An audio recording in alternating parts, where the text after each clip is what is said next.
it was a night of homers in this KC versus Minnesota game. Bobby Witt hit that homer to cash out over 1.5 total bases, but both of the Minnesota players went over because of a homer. Willie Castro hit one for himself. Then for Trevor, it was Royce Lewis who was behind him who hit a homer and made him clear this over 1.5 hits, runs, RBIs. Of course, this slip did not go well, but you could see just how strong that correlation is between the Minnesota team. They scored 8 runs. They both cleared their hits, runs, RBIs prop or runs prop. In this case, Casey only got 3 runs. Vinny was pretty much doing nothing, and Bobby Witt only got a solo homer to clear that over 1.5 total bases. Today it's going to be a bit of a different slip. I found some good value in tennis and soccer, so that's going to be 2 props there. Then I'm going to add on a MLB 2 stack to that and turn it into a nice 4 power. So let's start with tennis, and I'm eyeing this fantasy score prop, and what's most important is the scoring chart. So right away, everyone starts at 10 points because for a match played, you get 10 points. Then it's a net between your games won and your game lost, because when you win a game, you get 1 point. When you lose a game, you lose a point. So after all 3 sets, if you won 2 more games than your opponent, then you'd get +2 to your fantasy score. Same thing for sets. It's a net here, so if you won 1 set, lost another set, and then win the last set, you're going to get +3 because those first 2 sets are going to cancel out since you only won 1 and lost 1. Then the same thing for aces. Your aces and double faults are going to be canceling each other out. So I tell you this now because I'm going to show you why I think this next pick is very good. So based on this scoring chart, I am eyeing this doubles game right here, Ioma and Hazumi. We're going to go with the under 10.5 fantasy score, and I'll show you why this is such a good play. Let's go see if this team is even favored to win. If they're not, automatically you want to be under that 10.5 fantasy score. And as I'll show you on Bet365,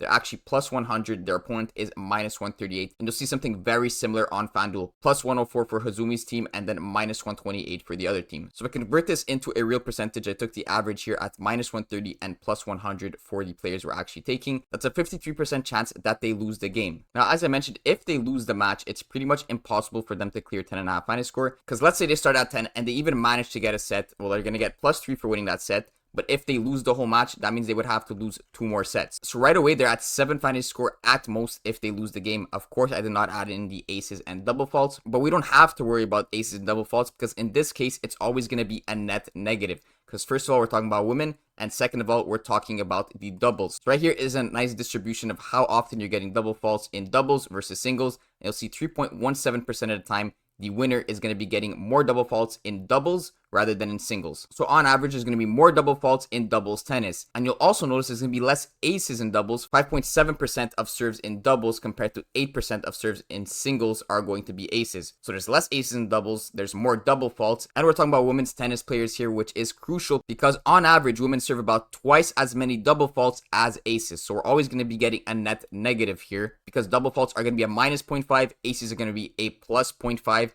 So you can see how that makes sense. On average, you're going to be expecting like 2 aces for the women and then 4 double faults. So that's another -1 to add to the collection here. And you could see how it makes no sense that this line is even at 10.5. It shouldn't even be on the board, to be honest. So 10.5 for this is absolutely great. You want to be on that under. Now, the one thing I didn't consider is the games won and games lost. But typically, if you're losing the full match, you're not going to be really netting a win. So you could go on FanDuel here. You can see the spread is at -0.5. So we're expecting Hazumi to lose by about 1 game. But let's say miraculously they win by like 3 games. That's still not going to be enough, assuming they lose 2 sets, right? They're only going to be at 9. They'd have to net like 6 games, which is not possible if they are losing the full match. This is a beautiful under to be on tennis, and I think it's one of the best ones right here. So that is the first play. Next, we're going to go over to soccer, and we're grabbing a shots prop. Again, it's a bit random, but we're going all the way down to this guy here, Willard Dita on his under half a shot. Now, first thing I like about this guy is if we go and check him on Bet365, that's the only place I was able to find odds. If we check his 0.5 shots, you can see it's at +125. Now, this is a one-sided market,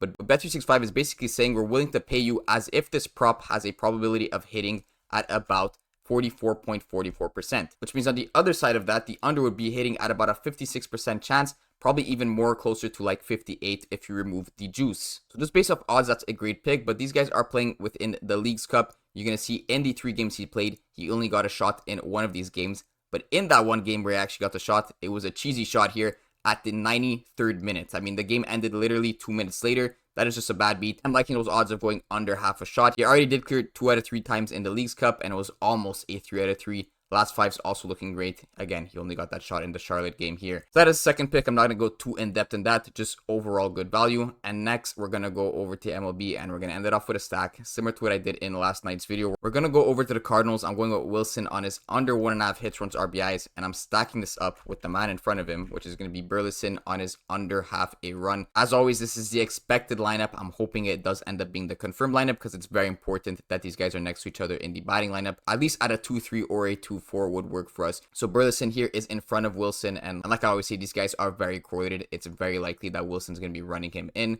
or not running him in this case, because we're grabbing the unders. If no one is getting on base, no one is getting runs. And the juice on both these players is pretty nice, especially because we're stacking them up. We got Burleson at minus 120 towards the under half a run. And then we got Wilson at under 1.5 hits, runs, RBIs at minus 125. This is going to be the full slip for tonight, guys. Good luck, everyone.